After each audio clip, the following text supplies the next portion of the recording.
Hey track fans, how you doing? Welcome to another Top Tips. So if you think back a few episodes of Top Tips ago, we learned how to install digital chip in the car. So we've got that so that we can do lane changes. However, what we did was we got down here and we put it in here and we turned the controller on and it didn't work. No need, it didn't work. So what we'll do is we'll turn it all off, take the car out. We're going to learn how to connect the controller to the car. So first step, put the car on the track. Perfect, easy. Second step, press and hold the trigger on the controller. Third step, press your button twice. Third step, turn the controller on. Fourth step, let go of it and we should have power. Amazing. That was how easy it was to connect that car up.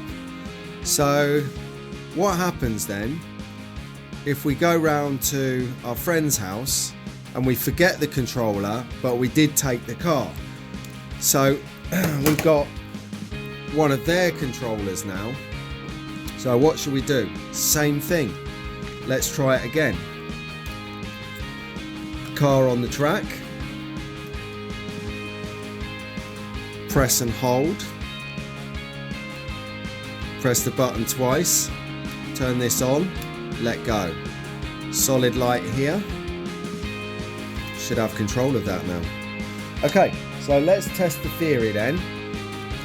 We remembered our controller but we forgot the car, so we've got to use it. Actually, let's go for the Porsche.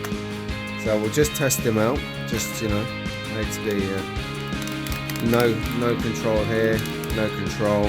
So let's do our things again. What do? Step 1, car in the track. Step 2, press and hold the trigger. Step 3, press the button twice. Step 4, turn that on, let go, get a solid light. We're in the game.